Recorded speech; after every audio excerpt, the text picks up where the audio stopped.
L-ewwel ħadd tar-Randan. L-ewwel qari. Qari mill-ktieb tal-Ġenesi.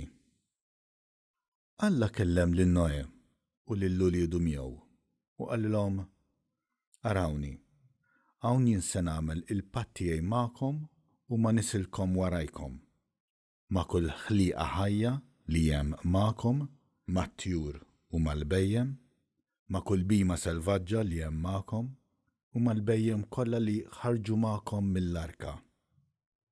Jiena nagħmel il-patt tiegħi magħkom li qatt iżjed ma jinqered ebda laħam ħaj bl-ilmijiet tad-dilluvju u qatt iżjed ma jkun hemm dilluvju biex iħarbat l-art.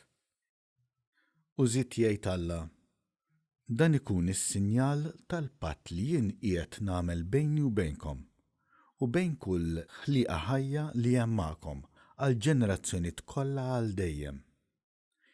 Inqiegħed il-qaws tiegħi fis-sħab u jkun sinjal tal-patt bejni u bejn l-art.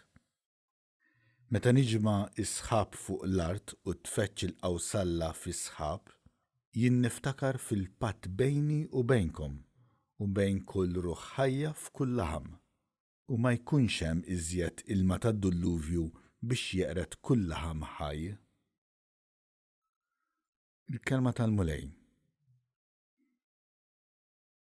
Salm responsorjali. Il-modijiet tal-mulej kollhom tieba u fedeltà. Triqatek mulej għarrafni, il-modijiet tiegħek għallimni. Mexxini fis-sewwa tiegħek u għallimni għax int Alla tas-salvazzjoni tiegħi. Il-modijiet tal-mulej kollhom tieba u fedeltà. Ftakar fil-ħniena u t-tieba tiegħek għax huma minn dejjem mulej. Inti tajjeb mulej, ftakar fija skont it-tieba tiegħek. Il-modijiet tal-mulej kollhom tieba u fedeltà. Tajjeb u sewwa l-mulej, għalhekk juri t-triqtu lil-ħatja, imexxi l-imsejkna fis-sewwa, jgħallem lill-fqajrin it-triq tiegħu. Il-modijiet tal-mulej kollhom tieba u fedeltà. It-tieni qari. Qari mill-ewwel ittra ta' San Pietru Apostlu. Eżies, Kristu wkoll miet darba għal dejjem minħabba d-nubiet. U li kien ġust, miet għall-inġusti biex iressaqkom lejn Alla. Kien moti il-mewt fil-ġisem, imma ħajja fl-ispirtu li bih mar ixandar is-salvazzjoni l-erwieħ li kienu magħluqa fil-ħabs.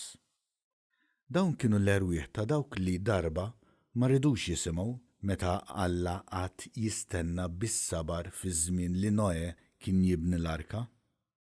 Ftit, jiġifieri 8 biss, salvaw bis-saħħa tal-ilma. Dan l-ilma huwa tixbija tal-mamudija li issa ssalva lilkom ukoll. Mhux għax tnaddaf il-ħmieġ tal-ġisem, imma għax jittalba lill-Alla ħirġa minn kuxjenza safja bis-saħħa tal-qawmien ta' Ġesu Kristu li tala s-sema u qiegħed fuq il-lemin ta' Alla u għandu taħtu is-setat u l-qawwiet tal-anġli. Il-kelma tal-mulej.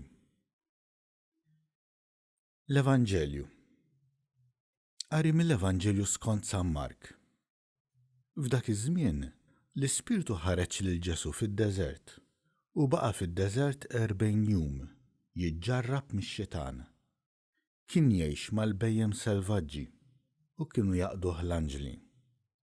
Wara li arrestaw il-Ġwanni, Ġesu mar il-Galilija jxandar l-Evanġelju ta' Alla u jgħid: iż-żmien huwa mitmum u s-saltna ta' Alla waslet.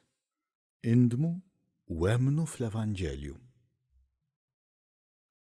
Il-kelma tal-mulej.